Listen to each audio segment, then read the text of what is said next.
Capítulo 30. Transcurrió el tiempo y llegaron noticias ciertas sobre el paradero de mi nieto y de sus compañeros, sentenciados todos a muerte por difundir la luz de la verdad, por decir que no había más que un solo Dios y un solo bien. Los padres de mi nieto, de mi hermoso Ebrahim, del amado de mi corazón, se impresionaron tan profundamente, se despertaron de tal modo, que cayeron enfermos con tanta gravedad, que los médicos dudaron de poderlos salvar. Pobres padres. Cuánto lloraron. Cuánto lamentaron que su Ebrahim hubiese salido de su estado de raquitismo y endebles. Mi esposo estaba aterrado. Me miraba con tanto desconsuelo que me inspiraba inmensa compasión y toda la familia llegó al extremo de la consternación. Yo por mi parte no sabía lo que me pasaba, porque eran múltiples mis dolores. Quería a mi Ebrahim más que a todos los seres que me rodeaban, le amaba con delirio, y como él era también superior a los demás, se hacía querer. ¿Qué digo yo querer? Se hacía adorar. Por eso tanto trabajé para que se robusteciera y se desarrollara, porque quería que tuviera todas las perfecciones. Más hay, que con mi amor le había conducido a la muerte. Toda aquella tragedia era obra mía.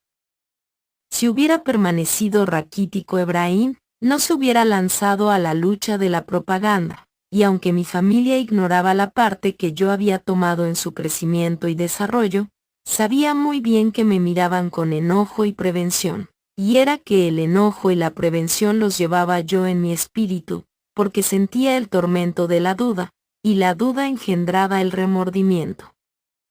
¿Había hecho bien despertando en mi Ebrahim su amor a un solo Dios? ¿Había cumplido con mi deber, desarrollando y educando a un gran propagandista de la verdad? ¿Qué pesaba más en la balanza de la vida? Una familia numerosísima que le adoraba, y que creía morir al perderle, o la humanidad embrutecida y fanatizada, que necesitara mártires para despertar de su penoso letargo. El amor universal me hacía inclinar el platillo de la balanza que contenía el embrutecimiento y la ignorancia de la humanidad, y el amor íntimo, el amor egoísta, el amor que lo quiere todo para sí. Ese me acusaba cruelmente y me hacía sentir los horrores del remordimiento. ¿Qué lucha tan terrible sostuvo mi alma? Un espíritu que a sí mismo se hace el pro y el contra, es un condenado del infierno. Cuánto sufrí entonces. Solo uno de mis nietos comprendía mi tortura, y sin decirme nada sobre la batalla que sostenía mi espíritu, mirándome fijamente me decía: desengáñate, abuelita, los héroes nacen, no se hacen. No, mira, yo tengo un plan admirable para salvarlos a todos, pero no me atrevo a resolver nada. Y estoy tan convencido como Ebrahim de que no hay más que un solo Dios como no hay más que un solo bien. Mucho me consolaban las palabras de mi nieto, caían como bálsamo bendito sobre mi triturado corazón, porque al mismo tiempo, en el fondo de mi conciencia, allá lejos, muy lejos, sin querer yo alegrarme, sentía una satisfacción inmensa de dar a mi Dios lo que yo más amaba en la tierra. Yo creía necesario el sacrificio para que la redención de la humanidad fuera un hecho. Sobre mis afectos terrenales, sobre el amor de mi numerosa familia, había en el fondo de mi alma otro amor más grande, más puro, más inmenso, mi amor al hombre Dios. En mis sueños, en mis arrobamientos, en mis éxtasis, yo vivía de otra vida, confusos recuerdos se agitaban en mi mente, y al volver a la vida real, quedaban en mi imaginación imborrables vestigios del ayer, por eso eran tan encontrados mis pensamientos, porque mi espíritu servía a dos causas distintas a la vez. Hablando de un solo Dios, prefiriendo el martirio del que vino a redimir al mundo, servía a la causa de mi redención, al amor de mis amores, al ser a quien yo estaba unida desde la noche de los siglos, al que yo amaba porque tenía necesidad de amarle, porque su generosidad me encadenaba a él, y creándome una familia dulce y armónica, dando a sus miembros una parte de mi ser, dividiéndome por ellos, asegurando su felicidad con mis desvelos, con mis atenciones, con mis delirios, también servía a la causa del progreso formando una familia modelo y en medio de aquel amor, de aquella armonía, de aquellos goces purísimos, yo misma arrojaba el fantasma de un muerto adorado, al que yo había ayudado a crecer y había mecido su cuna entonando mis himnos a Dios. No, no es posible transmitir al papel mis sentimientos. Hay luchas en la vida que no tiene explicación. El dolor se enseñoreó de mi hogar, mi esposo se abrazaba a mí y lloraba como un niño, diciéndome, por Dios, no te vayas tú también. No me dejes. No me dejes, yo te necesito para morir tranquilo. Mis hijos y mis nietos parecían sombra ese, nadie hablaba en la casa. Una tarde salí sola, me escapé y me fui al campo, a unos sembrados que pertenecían a uno de mis hijos. Qué triste lo encontré todo, hasta las plantas parecían que estaban de duelo, porque se inclinaban mustias y ajadas, el cielo se cubrió de nubes y todo parecía que lloraba en torno mío. Y era porque yo todo lo miraba a través de mis lágrimas. Me senté sobre una piedra y como si me ayudaran a caer, me fui resbalando y me desmayé sin sentir la menor fatiga. Cuánto tiempo estuve allí, mucho, según medida de la tierra, y únicamente el necesario para ver lo que vi. Mi espíritu ansioso de ver, deseando saber la verdad con todos sus detalles, se fue al lugar donde debía derramarse sangre inocente por la intolerancia y el orgullo de los grandes. Llegué a la misma ciudad donde los había visto anteriormente, busqué a los sentenciados y no los encontré. Quise preguntar y nadie hablaba de ellos. Triste y desconsolada abandoné la ciudad y me quedé sin saber dónde dirigirme. Elevé entonces mis ruegos a Dios, y pedí con tanto dolor, que sentí como si el viento se encargara de transportarme en sus alas, porque inmediatamente contemplé otra gran ciudad, dominé sus torres y vi el hormiguero de sus casas y de sus palacios. Quise bajar al fondo de aquel abismo de pasiones, pues no otra cosa son las grandes ciudades, y oí una voz que me decía, será muy amargo lo que verás. No importa, repliqué, quiero ver a Ebrahim, y descendí muy hondo. Me encontré en una extensa llanura invadida por numerosos grupos que se iban aumentando hasta que formaron una masa compacta. Todos hablaban a la vez. ¡Qué confusión! ¡Qué ruido! Sonaron trompetas, parecía que anunciaban la muerte. Aparecieron muchos hombres de armas, unos a pie y otros a caballo, y todos rodeaban a los sentenciados que caminaban lentamente. Al primero que vi fue a mi nieto, a mi Ebrahim, al amado de mi corazón, tan hermoso y tan arrogante como siempre, llevando en sus grandes ojos los resplandores de los cielos. Le seguían sus compañeros y otros acusados entre los que figuraban mujeres y niños. Pobrecitos, todos iban a morir. ¿Cuántas víctimas? ¿Cuánta sangre inocente derramada por las absurdas religiones? En medio de aquel campo se levantaba un tablado cubierto con paños negros. En él estaban los jueces y ante ellos se detuvieron los acusados, que escucharon en silencio la lectura de la sentencia, por la cual los más culpables morirían inmediatamente.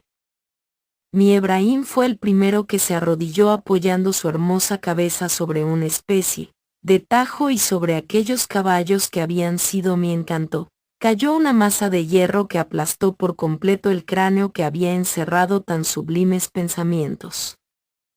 Olas de sangre brotaron de aquella cabeza triturada, olas rojizas que se transformaban en rayos luminosos que esparcían brillantes fosforescencias. Parecía la aplastada cabeza una catarata de luz.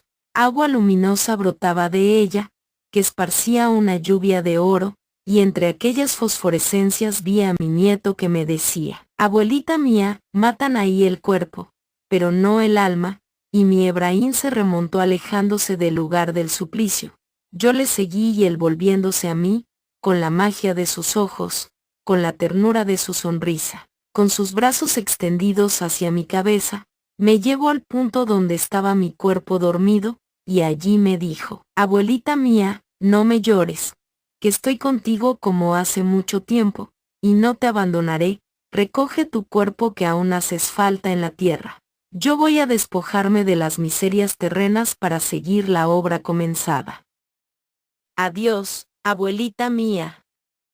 Nunca te dejaré. Te debo tanto. Mi familia, notando mi falta, me buscó hasta encontrarme, y mi esposo, más apesadumbrado que nadie, me dijo al verme con los ojos abiertos: por Dios te pido no te mueras. Mi familia, pasada la terrible crisis de la muerte de Ebrahim, se fue tranquilizando, y al tranquilizarse volvió sus ojos a mí, y me devolvió con creces todas las caricias que me había rehusado en el paroxismo de su desesperación. Había también otra causa. Como mi familia era muy notable, la muerte de Ebrahim llamó muchísimo la atención. Hombres doctos estudiaron las enseñanzas del hombre Dios y se afiliaron a la nueva religión. El heroísmo de mi nieto sirvió de ejemplo, y lo que al pronto pareció una deshonra a mi familia, fue un poco más tarde un timbre de gloria, y aquella gloria venía de reflejar sobre mis blancos cabellos, porque yo era la primera que había roto los viejos moldes de la religión pagana, y a la que había instruido a mis nietos para que adoraran a un solo Dios. Muchas cosas se reunieron para que mis últimos días fueran, no días de felicidad, pero sí de paz y entrañable amor. Todos los míos se propusieron alargarme la vida, pero mi alma estaba muy triste, no podía resignarse con la ausencia de Ebrahim, y en mis diálogos con las flores siempre les decía: he perdido una flor cuya esencia era mi vida. Enfermó mi esposo de vejez, y como una luz que se apaga, así se acabó su tranquila existencia, teniendo mis manos entre las suyas, sonriéndose como un bienaventurado, diciéndome: quiero esperarte en el espacio para ir contigo. Alma hermosa, ajena a los rencores de la vida, no vivió más que para mí. Yo fui su Dios, y él mi sombra protectora, mi defensa, mi apoyo, mi escudo, el esposo por mi soñado y no encontrando hasta entonces, el aliado fiel para sostenerme en mi empresa.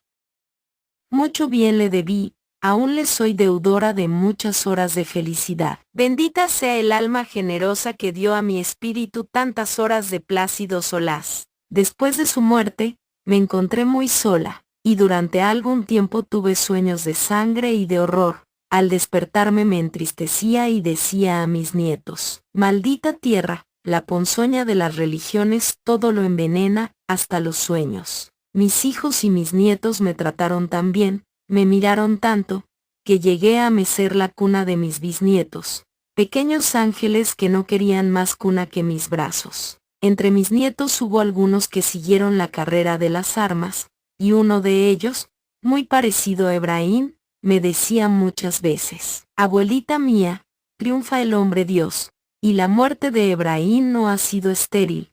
Jóvenes de la nobleza han seguido sus gloriosas huellas. Yo trabajo en el ejército y legiones enteras ya son mías, hasta el rey, abuelita mía, hasta el rey se viene a nuestro bando, y muchos sacerdotes también. Lucharemos, pero venceremos. Sí, sí, venceréis, le decía yo, pero, qué bueno sería el triunfo sin derramamiento de sangre, ser la humanidad una sola familia, con un solo Dios, pero un Dios sin odios, sin castigos, sin cadalsos, sin ejércitos fratricidas. Qué hermoso sueño. Los ideales de mi Dios triunfaban, los dioses se hundían para no levantarse en mucho tiempo, y a pesar de mi vejez, me reanimaba y decía: no me importa vivir en este estado de inutilidad, si al morir oigo decir en torno mío que mi Dios es comprendido, y todos dicen que no hay más que un solo Dios y un solo bien. Por mucho que me cuidaban los míos, mi organismo se fue debilitando hasta el punto que los médicos me rodearon no sabiendo qué hacer conmigo, y yo les dije: la ciencia enseña que todo tiene su fin, mejor dicho, su transformación. Me quedé dormida y todos creyeron que no despertaría, pero desperté para despedirme de mi familia, para recibir los besos de mis hijos, de mis nietos y de sus pequeños hijos. Estos últimos invadieron mi lecho, todos querían ver y besar a la abuelita, para todos tuve. Una frase y una caricia diciéndoles en último término, adiós, pensad en mí por la redención. Acompañando a mi cadáver, fueron los aplausos y las censuras. Unos celebraron mis actos, otros me acusaron por la muerte de Ebrahim, y por el destierro de uno de mis hijos que mató a un calumniador de su madre. Pero fueron más los amigos que los enemigos los que acudieron a mi entierro y fui sinceramente llorada por los míos. Yo en tanto decía separándome de mi cuerpo, Dios mío, ¿dónde están mis espíritus queridos? No quiero estar sola, no. Si he de volver con una cruz, dádmela pronto, Dios mío. Dios de mi alma. Dios de mi amor, y corrí mucho huyendo de la soledad, hasta que me detuve en un punto para mí muy querido, en la fuente, todo allí estaba verde y hermoso, las mismas enramadas, las mismas piedras, y el agua de la salud brotando de ellas. Allí estaba él, el alma de mis sueños, el hombre Dios, al verme me dijo, fuente de vida has encontrado aquí, y fuente de vida volverás a encontrar. Ahora has venido a reparar, después vendrás a conquistar, y serás piedra de escándalo para los que quieran comerciar y engañar con mi religión.